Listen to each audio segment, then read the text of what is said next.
നമ്മുടെ വീട്ടിലെ സ്ത്രീകൾക്കെല്ലാം ഉള്ള ആദ്യത്തെ പരാതിയാണ് നമ്മുടെ വീട്ടിൽ സാധനങ്ങൾ വെക്കാനായിട്ട് സ്റ്റോറേജ് സ്പേസ് കുറവാണെന്നുള്ളത്.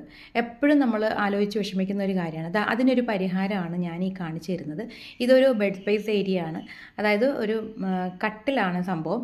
അപ്പോൾ ഈ കട്ടിലിൻ്റെ അടിയിൽ ഇതുപോലെ സ്റ്റോറേജ് ഏരിയ കൊടുത്തിട്ടുള്ള ഡിസൈൻ ഇപ്പോൾ ധാരാളം അവൈലബിൾ ആണ്. അപ്പോൾ ഇങ്ങനെ ഒരു സ്റ്റോറേജ് സ്പേസ് നമുക്കുണ്ടെങ്കിൽ തീർച്ചയായിട്ടും നമ്മൾ ഉപയോഗിക്കാത്ത പല സാധനങ്ങളും നമുക്ക് ഇതുപോലെ സ്റ്റോർ ചെയ്ത് വെക്കാൻ പറ്റും. അപ്പോൾ ഇതിനകത്ത് രണ്ട് സ്പേസാണുള്ളത്. ഒരു വലിയ സ്പേസും ഒരു ചെറിയ സ്പേസുമാണുള്ളത്. ഇത് മറ്റൊരു ബെഡാണ്.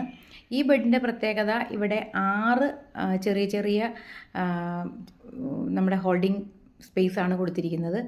അപ്പോൾ ഇതും അത്യാവശ്യം നമുക്ക് ബെഡ്ഷീറ്റുകളോ നമുക്ക് ഉപയോഗിക്കാത്ത നമ്മുടെ പഴയ സാധനങ്ങളൊക്കെ അടുക്കി വെക്കാനൊക്കെ ആയിട്ട് നമുക്ക് ഇത് ഉപയോഗിക്കാൻ പറ്റും. അപ്പോൾ മറ്റതിൻ്റെ പ്രത്യേകത എന്ന് പറഞ്ഞാൽ ബെഡിനോടൊപ്പം തന്നെ ഇത് പൊങ്ങുന്നതാണ്. പക്ഷേ ഇതെന്ന് പറഞ്ഞാൽ ബെഡ് ഇട്ട് കഴിഞ്ഞാൽ ഇതിനടിയിലായിട്ടാണ് ഇത് സംഭവം ഉണ്ടാവുക.